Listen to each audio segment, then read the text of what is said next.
Hi hello ಎಲ್ರಿಗೂ ನಮಸ್ಕಾರ welcome to recipes of ಕರಾವಳಿ ಯೂಟ್ಯೂಬ್ ಚಾನಲ್।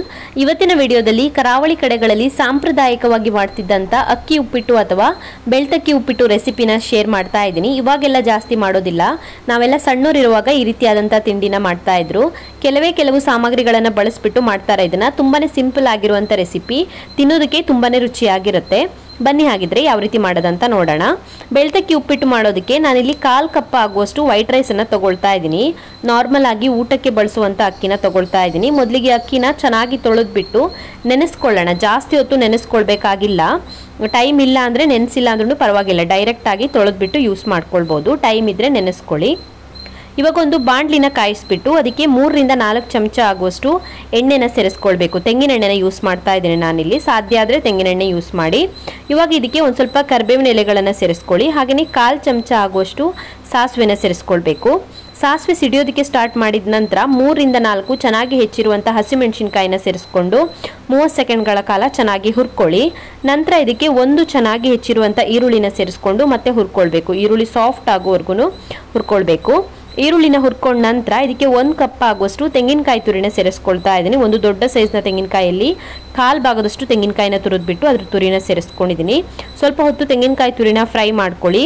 ನಂತರ ಇದಕ್ಕೆ ನಾವು ನೆನೆಸಿಟ್ಕೊಂಡಿರುವಂಥ ಅಕ್ಕಿನ ಸೇರಿಸ್ಕೊಳ್ಬೇಕು। ಅಕ್ಕಿ ನೆನೆಸಿಲ್ಲ ಅಂದರೆ ಡೈರೆಕ್ಟ್ ಆಗಿ ತೊಳೆದ್ಬಿಟ್ಟು ಸೇರಿಸ್ಕೊಳ್ಳಿ।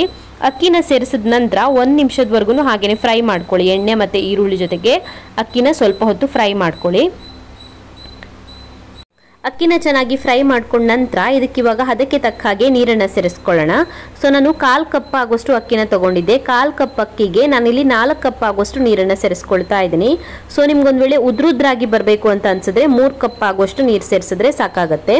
ಹಾಗೆಯೇ ರುಚಿಗೆ ತಕ್ಕಷ್ಟು ಉಪ್ಪನ್ನ ಸೇರಿಸ್ಕೊಳ್ಳಿ। ನಾವು ಸ್ಟಾರ್ಟಿಂಗ್ ಎಲ್ಲೂ ಉಪ್ಪು ಹಾಕೊಂಡಿಲ್ಲ, ಇವಾಗ ರುಚಿಗೆ ಎಷ್ಟು ಉಪ್ಪು ಬೇಕಾಗುತ್ತೋ ಅಷ್ಟು ಉಪ್ಪನ್ನ ಸೇರಿಸ್ಕೊಳ್ಳಿ।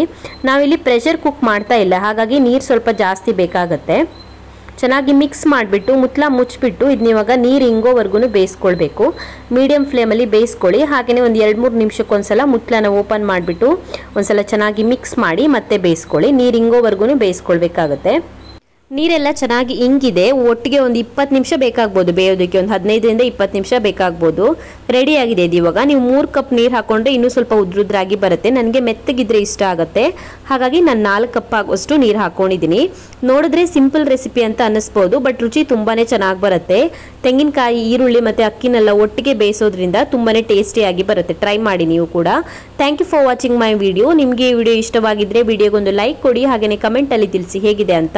ಇನ್ನೂ ಹೆಚ್ಚಿನ ವಿಡಿಯೋಗಳಿಗಾಗಿ ನನ್ನ ಯೂಟ್ಯೂಬ್ ಚಾನಲ್ ಅನ್ನು ಸಬ್ಸ್ಕ್ರೈಬ್ ಮಾಡ್ಕೊಳ್ಳಿ, ಹಾಗೆಯೇ ನನ್ನನ್ನು ಫೇಸ್ಬುಕ್ ಮತ್ತು ಇನ್ಸ್ಟಾಗ್ರಾಮಲ್ಲಿ ಫಾಲೋ ಮಾಡೋದನ್ನು ಮರಿಬೇಡಿ।